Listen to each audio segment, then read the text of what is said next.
just like that, it's time for our weekly roundup of all the things Lady just ain't gonna do this week. Number 1, yes to anti-fascism, no to more funding for more police. Now, Lady wanted to discuss this with y'all last week, but with everything going on, we had to bump it to this week's list of shit we just ain't gonna do. Now, last week, on Labor Day, President Biden gave an important speech to the nation about the state of our democracy. The speech took place in Philadelphia, and the symbolism isn't lost on us. Philadelphia, of course, being the site of the first ever constitutional convention in this country, where the literal rules of the same were devised. Now, here's the thing. There were important things about that speech, and some stuff that just ain't gonna fly. Important stuff includes naming that the Republican Party has literally been overtaken by an extreme faction that is pro-fascist. For those of you who are like, okay, but what does fascism actually mean? I mean, it's just a fancy way of talking about what happens when you put government under the authority of a dictator. And yes, they tried it. An economy where there are strict governmental controls, violent oppression of any opposition, yeah, they tried that too, and belligerent nationalism and racism. Check. So that stuff was important. Naming that a force has taken over the Republican Party that is dangerous for the country, for our communities, and for our democracy is deeply important. And yeah, it might seem like a low bar that we're congratulating people for saying a thing.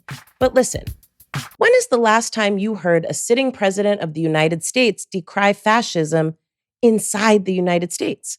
This sends an important and powerful message, not just here, but throughout the world. And, here's Lady's issue. How are you going to talk about that? How we have these huge threats to democracy in the form of MAGA Republicans who want to move this country backwards, and then in the same breath, just a little while later, talk about adding more police and funding more police. Please make it make sense. Now, Lady believes that ahead of the midterm elections, the Democratic Party is trying to appeal to each and every person they can, while also giving too much credit to the gaslighting of the Republican Party around defunding police. Now, I want to be clear here that we do not, and I repeat, we do not have a defunding crisis. There is not one city that you can name where police have been defunded and chaos has thus ensued.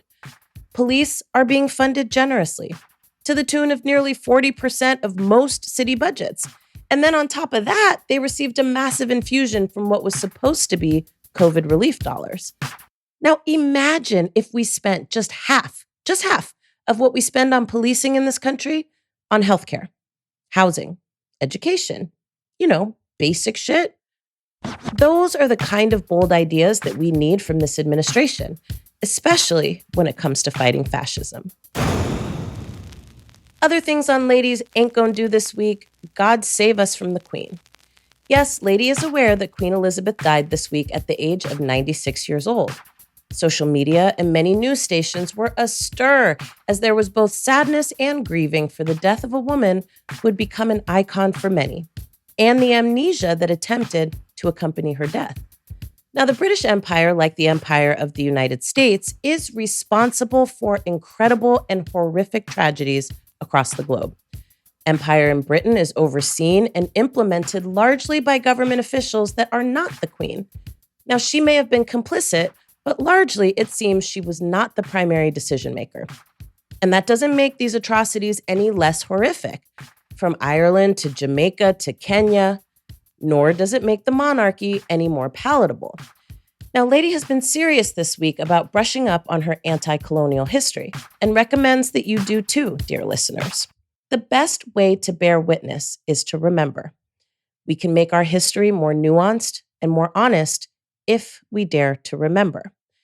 Empire is always bigger than one person, and that empire still remains today, and some of it is in our names. Here's what we want more of this week, though. Number 1, and always at the top of the list, is talking to Black communities. Now, Lady loves her some good old-fashioned door knocking, and that's exactly what we had the opportunity to do this week in Charlotte, North Carolina, with the Black to the Future Action Fund. And in doing so, Lady was reminded of the importance of listening to what's happening in Black communities across the country and talking to Black people about what it is that we want to see and deserve to receive from our government. Now, I've said it before, but I cannot say it enough.